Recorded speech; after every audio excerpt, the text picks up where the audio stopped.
levy and assessing taxes of Cranberry Lake Special Service Area, number 1 of the Village of Hainesville for the year 2013 to order at 7:04. Mayor Linda Soto is home sick with the flu, so I'm going to do roll call, and that would be trustees Darrenowski, Here. Kreese, Here. Barrett, Here. and Daly. Here. And now I'd like to ask for a motion to appoint a temporary chairperson. To make a motion to appoint trustee Daly for the chairperson. Second. Trustees Darrenowski, Aye. Kreese, Aye. and trustee Barrett, Aye. and Daly. Aye. Okay, motion carried. There you go. That's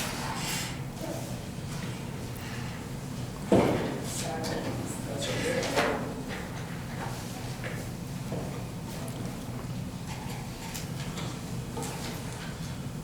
So we are in session for a public hearing on levying and assessing the taxes of Cranberry Lake Special Service Area number 1.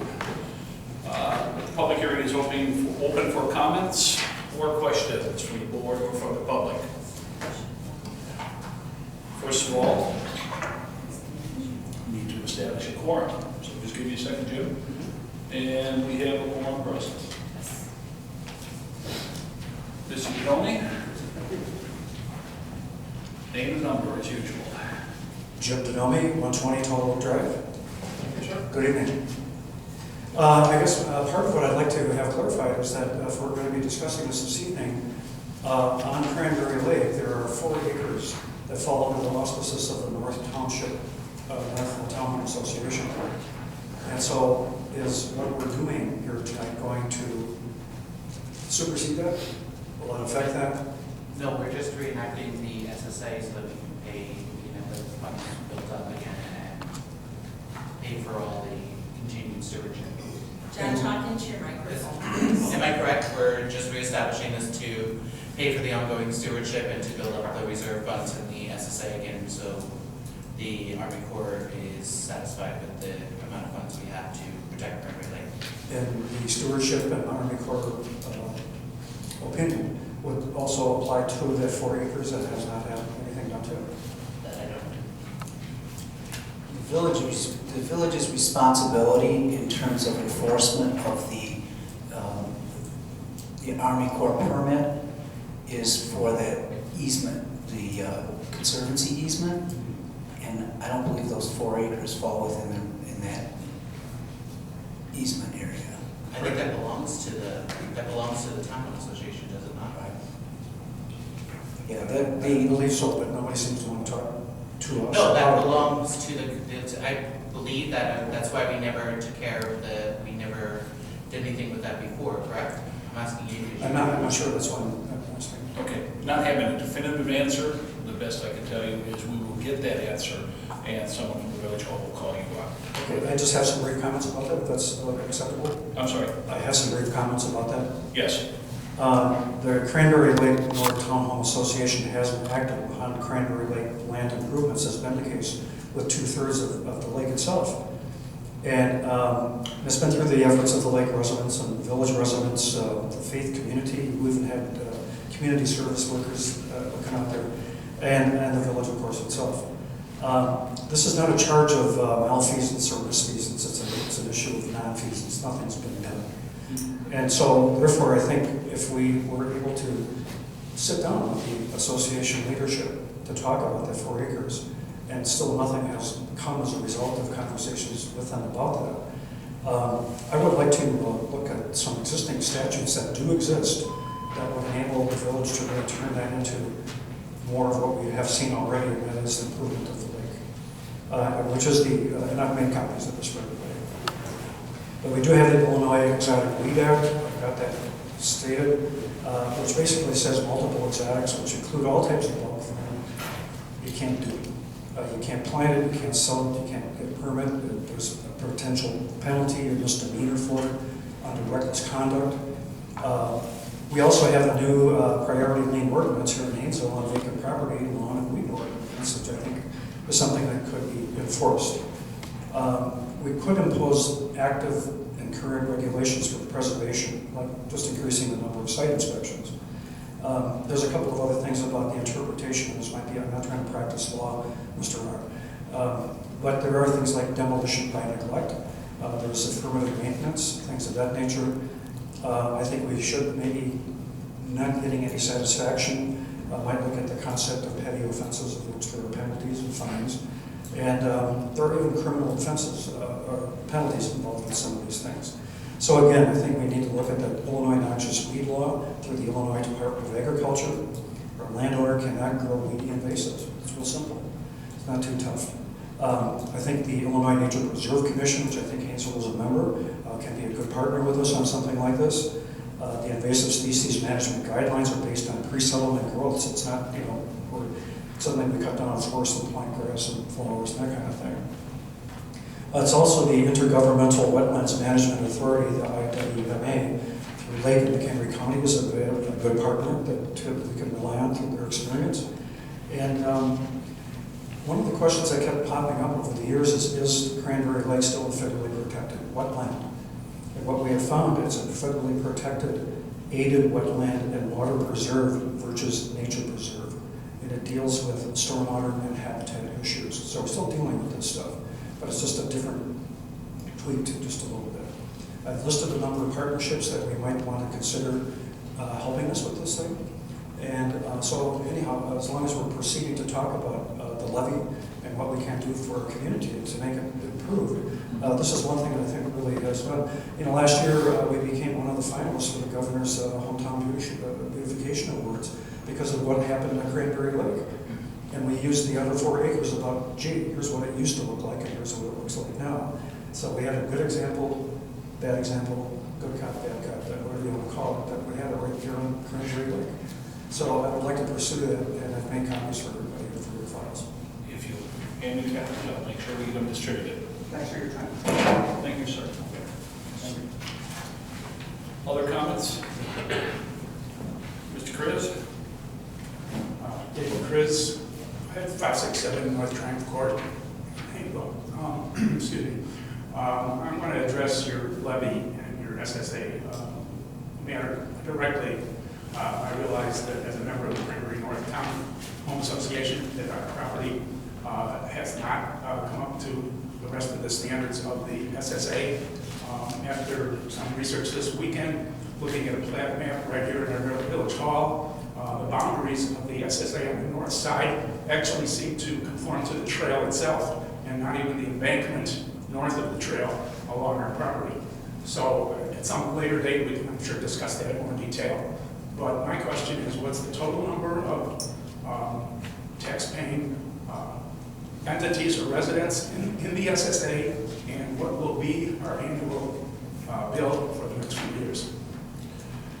I can tell you, at least from the ordinance that is being proposed tonight, the annual bill is $37. And do you know how where it's going to go in the future, that will be an annual board decision. Okay, so next year, whether even it's though up there's or a down. even though there's a 2-year improvement plan, next year the board decides again what the amount will be. Correct. Okay. They don't have authority to do it before. Okay. And how many? It's a count. Here it says 553. Yeah. 553. Now that's all the single-family homes within. Yeah. It's not just single family homes. No, I know. No, I'm saying Including the two single-family. townhouse associations, Cranberry and Cranberry North, and all the single-family homes around behind the Village Hall, from one subdivision to the like. Right. Okay. I thought there was 500 amongst the two townhouse associations only. No, I mean, if I added up the two, it seems to be around 500 something. 553 supposedly. Okay. Okay. Thank you. You're welcome, sir. Any other?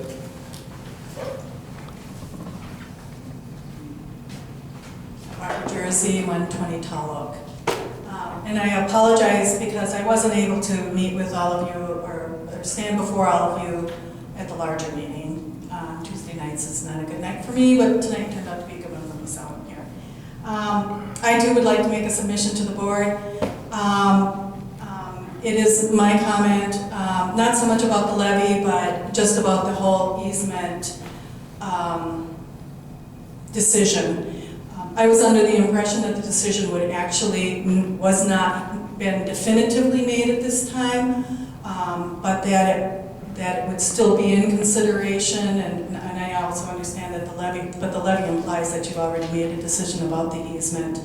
No, That's not correct. Oh, you haven't? correct. Oh, okay, good. So this will, then this will be more relevant and pertinent in my submission. Let me ask a point of clarification. What did you think was decided? So we make sure we're talking on the same page here. What I was under the impression was that the easement was going to be returned to the authority of the village. And that, that the village was going to be taking authority for the maintenance of the easement. That's what I thought was under the impression of. Actually, and Mr. Rock, correct me if I'm wrong, the village never really legally relinquished the authority, but now we are taking up the maintenance that should have been done all along. The mayor is going to meet with the individual owners, property owners that are going to be affected, to help work with them on the decision of what will be done to their portion of the easement. What plants on the approved list will be planted there, shrubs, trees, etc. Okay. That decision has been made, that will take place. Okay. And I'm glad to hear that because she hadn't met with us, both Jim and I personally yet, so I was hoping we would get a chance to do that. And my issue that I've written here is pertaining to that while I understand that this board never legally relinquished, it did publicly relinquish. And it did so in front of a forum that only maybe a few of us now at this point of the residents who have been here since the year 2000 or 1999 when the development went up do remember. But we do remember that that was publicly relinquished. So whether it was legal or not, I believe that the fact that the village publicly declared that they would not enforce their authority to do anything about the residents making their own decisions about what they wanted to do in the easement, that presents some problems. And I have basically spelled out in this letter what my feelings were about that.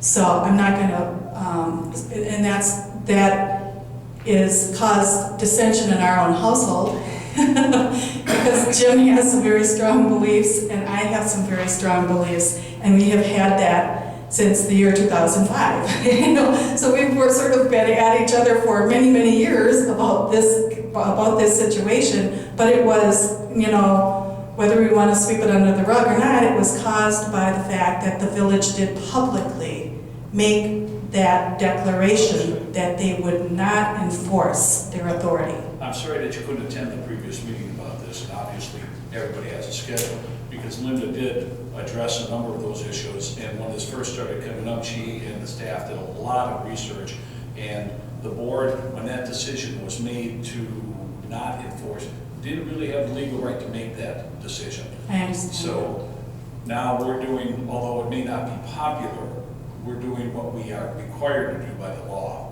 One of the issues that was, one of the statements that was made at the last meeting is, we as a board must abide by the Army Corps contract, so to speak, and we have to do this. And I think the mayor is trying to do her best to ameliorate the hard feelings or the dissension by giving the landowners some input on what can be done. One way or the other, though, we have to do it. And I understand that, and I really commend this board for taking that brave response. I really do, because we felt that was the response should have been made from the very beginning. I also commend this board of trustees for being as accommodating in their in the kind of packs that they're going to take and strategy they're going to take from this point forward. Nonetheless, I did do this, and I would like to submit it to the board. Thank you, ma'am. Any other comments? Board members? Motion to adjourn the public hearing? So moved. Second? No. Do we have to vote on it? No. No. Can't hold the public hearing. Okay, all in favor? Aye. Wait, I missed who was first and First. second. I'm sorry, Kevin or Kevin and John. John? Thank you. Trustees Darrenowski? Okay, go ahead. Oh, It's all in favor. all in Sorry. favor. Sorry. Leadership difficulties tonight. Sorry. I'll take the blame, I'll talk to her later. You have to do a voice vote. Oh, should I be watching? Maybe All, once again, all in favor? Aye. Thank you. Motion carried. Thank you, ma'am. I'm calling to order the regular meeting, meeting of the Village of Hainesville for December 10th, 2013 at 7:21, after closing the previous meeting at 7:20. Please rise and I'll lead us in the pledge to allegiance. Pledge allegiance To the flag of the United States of America and to the republic for which it stands, one nation, under God, indivisible, with liberty and justice for all.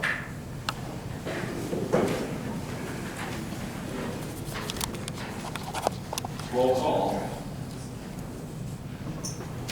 Temporary chairperson Daly. Here. Trustees Darrenowski. Here. Priest. Here. And Barrett. Here.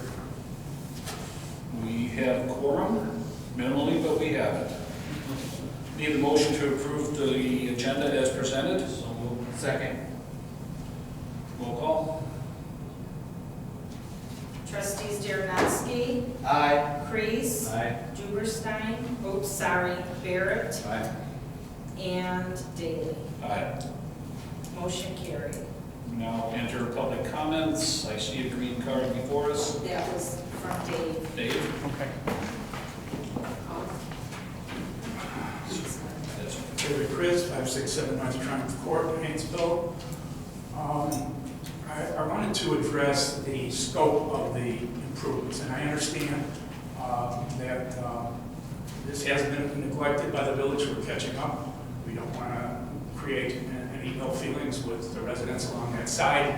3 of them are my own personal friends, Jim and Barb, and Georgianne as trustee, and Doug Williams and Annie.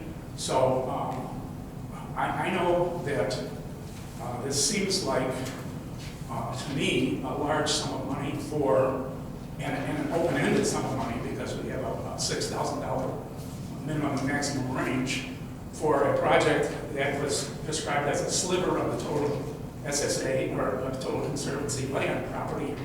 And I listened to some of Dave's comments, Dave Coulter's comments from the last meeting again. He stopped doing some of the remediation at the trail in some of those areas to the west along Tall Oak were very obvious as far as their invasives at the time he did the original remediation. The 5-year plan only cost us in the upper 60,000 range, and this is going to be more than a third of that for basically 20 properties along that line. I examined yesterday the plat and saw exactly where these encroachments are, and I know we're doing something special to make up to the residents, but I think the question of cost and why should this area be treated any different than the rest of the conservancy? Those are my issues. And we're doing it also as well without taking bids. So one other thing, I think, I don't know if you guys have it, but I don't see any drawings. A lot of this stuff is done between Dave and Georgianne, and a lot of we're going to do this and we're going to do that, and I never see a formal landscape type proposal with materials list and sketches And some of the things he talked about at the last meeting, many pass through all the back lots, things like that, seem to be excessive. So, Okay, thank you. thank you. Any other public comments? Did you? Go ahead. $5 though, we're not cheap. Did you catch up at the American Legion? Jim Denami, 120 Tall Oak Drive. Well, I do sit on the WOW committee, the Wetlands, Open Space, and Wetlands Committee. I don't know if this falls under open spaces. However, right at the intersection of Jubilee and Cranberry Lake Drive, the kind of the emergency exit that goes into the townhomes, the immediate area in that sidewalk and the immediate area right around it has sunk over the years since it's been developed. And what happens during heavy rainstorms is you get a big pool of water. And this time of year, it becomes glare ice. And when it snows, you can't see it. And so I would like our public works folks to take a look at this because some elder with a walker's going to go down or a child, and it's dangerous. And so I wish we could take a look at this and see what can be done to have proper drainage or to build it up and do what needs to be done. That's the north side? Yeah, it's a South Town Home Association on Jubilee and Cranberry Lake Drive. Since Lynn isn't here, I'll promise you or state to you that Kathy will get that information as soon as she returns from her bout with the flu. And if she's not back tomorrow, if we could have Jeff go over, take a look, and see if we can come up with a reasonable remedy. Yeah, I mean, it's just like glare ice. It's not good. At the very least, if it's glare ice now, we ought to be able to put some salt or chemical down on it to make it safer. Okay. Thank you for sharing that. Thank you. Any other comments? Okay. Time for the omnibus vote agenda. I need a motion, please. So moved. Second. Roll call. Trustees Derenoski, Aye. Kreese, Aye. Barrett, Aye. and Daley. Aye. Motion carried. Reports, village engineer. Thank you. Only a couple items today. First is that motor fuel tax CDBG grant was delivered to the county. This is for the resurfacing of Cranberry Lake subdivision. When we do these plans, we'll take care of that intersection that you had just mentioned. But the grant was delivered to the county. They're expected to vote on it in January of 2014, so we should find out shortly if we're in line for community development block grant. The only other item I have is on Washington Street. They are opened up phase 1 of Cedar Lake Road. Excuse me, so of Washington Street from Hainesville Road to Cedar Lake Road. Phase 2 is from Hainesville Road to Darien Way. That was originally scheduled to be bid this fall. They've had easement right-of-way acquisition issues, so that has been pushed off to be bid in the fall of 2014 with a 2015 start date. Phase 3 is from Darien Way to Lake Street, which includes the underpass and the railroad tracks. Those, both phase 1 and 2, excuse me, phase 2 and 3 are scheduled to start at the same time, 2015. Thank you, sir, for that good news. You're welcome. Mr. Rock, village attorney. We met earlier this month, Mayor Soto and Chief Perlini and I met to discuss some of the ordinances that are on the agenda during the business section of the meeting, as well as discussions of the ordinance for the assessment of the SSA. That's all I have. Okay. All right. Public Works Superintendent is elsewhere this evening. Our building official, Aki. Thank you. Permits and inspections for last month. The total number of permits was issued 16, and the previous month was 21. We're a little bit less than the previous month, but however, we have a kind of miscellaneous permit which was collected after the occupancy permit inspection. Find out there's a few remodel alteration was done in the house that is over. homeowner was honest enough to ask us to get issue a permit, so he applied for it, and we collected about 5 separate permits from one resident. So we collected money for that, and that kind of made up the total amount, and we have about $8 more than previous month. Okay, thank you, And sir. number of inspections, it's also a little less than the previous month, but about 12 shorter than the month before. But overall, it's about the same as previous month. And those are the numbers I have. Now, I have also kind of reports for the townhomes, if you people. Go ahead, sir. Okay. Homeowners of 448 and 450 walked through their units for the last time, Wednesday and Thursday, the 13th and 14th of November, has given this QCI, is a restoration company, the sign off to dispose of their content from those inspections. And NICO and ComEd have both been in the building to disconnect service and removed the meters on Friday the 18th of November, clear the way for the demolition, which we have waited for a while. Demolition and cleanup of units 448 and 50 were completed in 19th and 20th of November. All the debris was removed from the site. Protective tarp on the exterior wall of units 446 was reattached after all the debris was moved, so that the units will be weather-tight. On November 25th, the contractor provided the protective cover over the existing concrete slabs to prevent damage from weather. And the fence was adjusted to keep the entire area fenced in with the no trespassing signs still posted.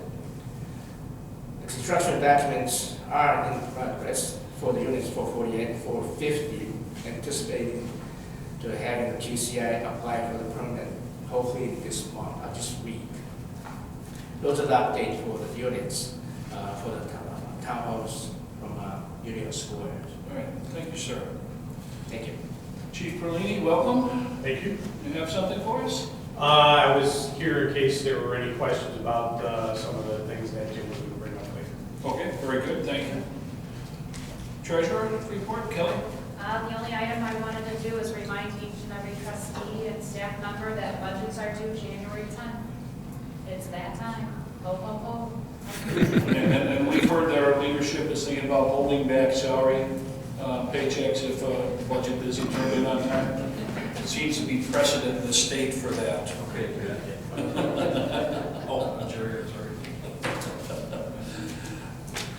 Village clerk, Ms. Metzler? Windows getting shut out here pretty quick. Yeah. Don't mess with our pay. Yeah.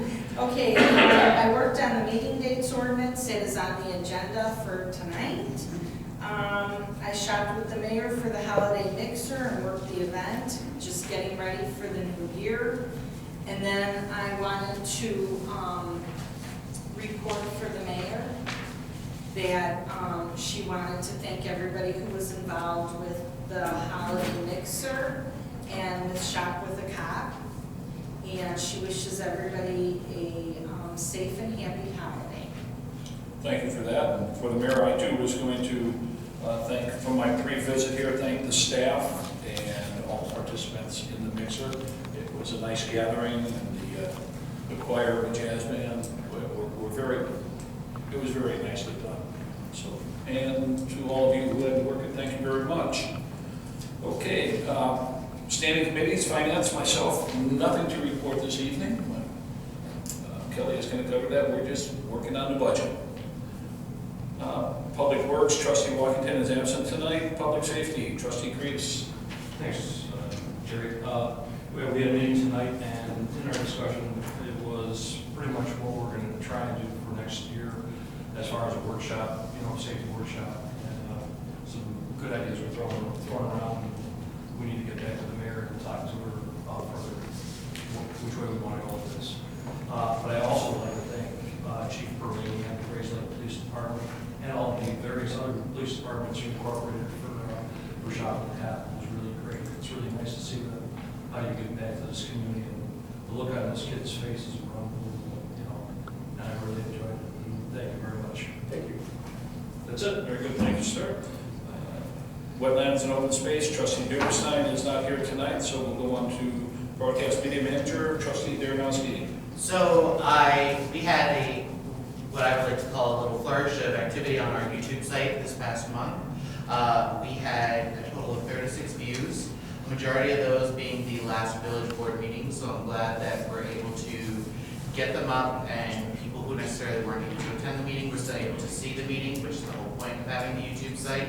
We actually gained a subscriber, and actually out of those 36 views, 289 minutes of our village board meetings were viewed. So it's actually become a very nice, easy way for people to see the meetings and get to them, even though, like Barb said, this isn't exactly the best time of day for everybody. So I'm glad that we do this, and we will continue to do it as long as it's free. Very good. Thank you, John. Transportation, trustee Barrett. Rollins Road is open, but they did do a little configuration change where if you come down alongside Rosati's Pizza between there and the theater, there's no longer a left turn. So Beach has been plagued with really stupid accidents. I'm glad you haven't had to spend resources on it because it's been a tough one. But that north-south road, no? Yeah, is that no longer a left-hand turn? There's no longer a left-hand turn because they took a stop sign out. So there's no left-hand turn there, and they've had their share of accidents. Because I was talking to Chief Bittler about that last night at the beach meeting for an award ceremony that I attended. But otherwise, the route transfer station is, that's up for a vote here now, and there's been changes, and we'll have to start watching that as that progresses to see where and how all the truck traffic is going to be handled into the area, in and out of it. So, very good. That, and it's winter time, and if you've been watching the internet at all, there was a very good video clip of a 5-minute stretch on US 41 and 45 up in Germantown, Wisconsin. It looked like a NASCAR wreck. It was just beautiful. The guys that slowed down with the trucks, and the stupid part was that all the people that were first involved in the accident got out of their cars, and then they wondered why they got hurt when the cars got hit, and they got run over by their cars that they got out. It was an interesting scene. So I saw that. It was tragic. Yes, it was. It was like watching a NASCAR race. All right, we have nobody here from the Special Events Committee, so we'll move on to tonight's business. I need a motion to waive the bidding process for the 2-year restoration plan for the Cranberry Lake Conservancy easement. So, second. Discussion? Roll call? Trustees Darrenowski. Aye. Kreese. Aye. Barrett. Aye. And Daley. Aye. Motion carried. I need a motion for the 2-year restoration plan for the Cranberry Lake Conservancy easement to Native Restoration Services for the amount of $23,554 to $29,659 to be included in the budget for the next 2 years, 2014-15 and 2015-16. So moved. Second. Discussion?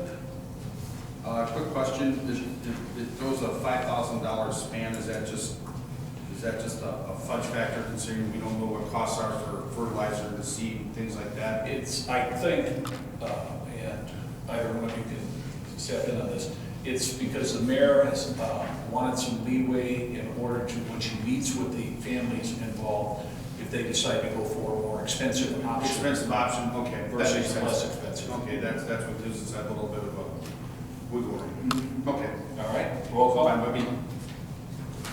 Trustees Darrenowski. Aye. Kreese. Aye. Barrett. Aye. And Daley. Aye. Motion carried. Need a motion for an ordinance amending chapter 9.20 of Village of Hainesville Municipal Code governing the concealed carry of weapons. So, May I interrupt a moment? No, Ted. Would you please give us a brief I'll give an summary of what we you're will do that. working on so that we can Yes. understand? I will have that provided. Sorry for the interruption on the old Robert's Rules of Orders, but You jumped ahead of me, but okay. We have a yes, second? Second. Roll call? Or any discussion? If you will explain, Mr. Sherrick. Sure. Chief Polini and I worked with the mayor on this amended ordinance, and essentially what this does is bring us into compliance with the new concealed carry law. It takes out some language in the existing ordinance that local governments aren't allowed to have in the ordinance at this point. There were things in there that we couldn't enforce based on the new law, and so those were taken out. And Chief, if you want to expand on that, please feel free. No, all we did was try to get compliant with what the law is going to be. I attended a conference, one-day conference, and the state police briefed us on how the law was going to be. Wanted to make sure that everything lined up and was away. I think we also added a few things that weren't in the ordinance that are still against the law. Things such as tasers, and I believe there was a couple of other items there that you cannot legally possess in Illinois even under the concealed carry law. We added those things to the ordinance.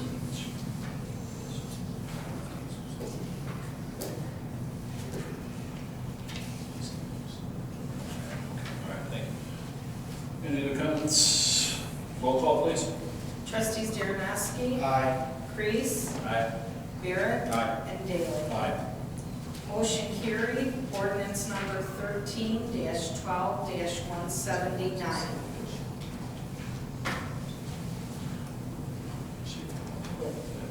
I need motion for an ordinance levying and assessing taxes of Cranberry Lake Special Service Area Number 1 of the Village of Hainesville for the year 2013. So moved. Second. Can we Discuss. Yes. Can we put the dollar amount in the motion? At $37 per property. Is that okay, John? Yeah. Oh, yeah. We're adding that to the original As motion. amended. As amended. And we have a second Yes. discussion? Roll call. Trustees Dernoski? Aye. Crease? Aye. Barrett? Aye. And Daley? No. Thank you. That carries. Okay, motion carried. Okay, I need a motion for an ordinance establishing the regular meeting dates and standing committee meeting dates for 2014. So moved. Do we have a second? For the calendar? Oh, Second. discussion? I have something to say. I did not put out my normal memo to everybody, but like Wally and Jerry, there's been changes, so please do look it over. I think this is not set in stone, but it's what we were trying to accomplish. Roll call? Trustees Dernoski? Aye. Priest? Aye. Barrett? Aye. And Daley? Aye. Ordinance number for the last ordinance was 13-12-180, Sorry. and this one is 13-12-181. Am I okay now? You're Okay. I need a motion for an ordinance amending chapter 10.08 of the Village of Hainesville Municipal Code to and establishing the regulations governing the parking of certain vehicles in residential garages, driveways, and yards. So, Second. discussion? Can you give us a brief explanation, Mr. Rock, I of would this? be happy to. Thank you. Just pull this up. Again, this is an interesting ordinance that was on the books in the village for a number of years, and in fact, many of our residents believe it still exists, or believed it still exists, and had contacted the mayor and others at the village hall with concerns about parking of certain commercial vehicles, recreational vehicles, trailers, and watercraft, and boats, and snowmobiles in residential driveways. And this ordinance had been on in the village code for a long period of time, and at one point was rescinded. And After discussion, the mayor, and we talked with Chief Perlini on this one as well, it was decided to bring this forward to the board to consider reestablishing this ordinance. And again, I think the general impression from a good number of people in the community is that it still exists. So now we're making it legal. Okay, roll call? Trustees Darrenowski. Aye. Priest. Aye. Barrett. Aye. And Daley. Aye. Motion carried. Ordinance number 13-12-182. I need a motion for an ordinance amending the Village of Hainesville Code to establish a system of administrative adjudication of village code violations. So moved. Second. Who seconded it? Sorry. Thank you. And under discussion, Mr. Rock, if you could, Yes, the statutes authorize municipalities to establish a system of administrative adjudication for certain types of ordinances. Not everything can be included in. We've listed the titles of our code that can be addressed with this. Includes things like business license and regulations, animals, health and safety, public peace, morals and welfare, certain sections of vehicles and traffic, street sidewalks and public places, buildings and construction, and zoning. And the advantage of an administrative hearing system is it keeps keeps these kinds of cases out of the courts and allows for a more efficient and quick adjudication. I think it's more convenient for residents. It's somewhat local, and also it's, I think, more efficient for the village and for the police department as well. If the board accepts and adopts this ordinance, we would be part of a process that the Village of Grays Lake has already been utilizing, and the hearing officer is actually engaged by the Village of Libertyville, but also serves a number of other communities, including, if we adopt this, both Grays Lake and Hainesville. And Chief, you may want to give a brief explanation of how the process works. Basically, an officer will write a citation where we used to have an appeal process through the police department. We'll no longer have that. The appeal process will be for the adjudicatory judge. What we do is we write a ticket, we send that case to adjudication. The officers need not appear. It's a civil hearing, and the adjudicatory judge makes a finding of a finding or no finding. There's no guilty or anything like that. It's not a criminal process, it's a non-criminal process. So it keeps people out of the court system, which enables us to then take people who are regular citizens who may have made a mistake or whatever, write them an adjudication ticket, rather than write them a misdemeanor ticket or local ordinance ticket and have it go to court and create a court record. That won't happen with this. Some traffic citations we cannot do, but some traffic citations we can. Moving violations are not allowed to be adjudicated, nor are licensing violations in the state of Illinois. So most of the other vehicle code things can be enforced through adjudication. I know in Grays Lake in particular, what we've really been working on, the Metro tickets, which obviously you don't have here, but small amounts of possession of cannabis, things like that, we write to what I would call deserving individuals. Those would be individuals who have made a mistake, perhaps possess a small amount of cannabis. We don't feel that it needs to go through the court system. We feel that it can go in front of an adjudication judge, and that person will hopefully fix their behavior. Sort of like giving them a chance before they really take a big step towards establishing a record. We all know that, especially now with people all over looking for jobs, employers really start taking things like arrests and criminal histories into account when they're hiring. Schools take those things into account when they're letting people, admitting people to school. Even the government takes that into consideration in the armed forces. So this is something that gives people sort of a break if they're not habitual offenders.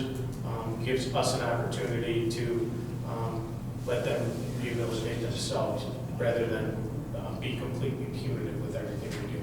So it's just another option, and like I say, it's an option for the very low-level offender who deserves to get a second chance. And the only thing I'd like to add is that the hearing officer's decision is binding, and a finding could carry a fine. Right, but never any, it'll never carry to jail, never anything. Very good. You can also, so everybody understands too, if we have a case that gets referred to adjudicatory court, and it seems to be a little bit more serious, maybe we've made an error by doing that, or the adjudication judge decides that this is beyond him and it needs to go to branch court, we would merely write a person a regular citation and send the case to branch court and dismiss the case in adjudication court. So we're not, just because we write an adjudication ticket doesn't mean that we can't rise to a different level if we find out some more facts or things. All right, thank you, Chief. Roll call? Trustees Darrenowski. Aye. Priest. Aye. Barrett. Aye. And Daley. Aye. Motion carried. Ordinance number 13-12-183.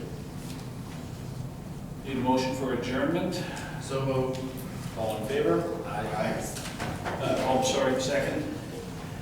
Need a I'll second? second it. All in favor? Aye. That's okay, meeting's closed, 7:51.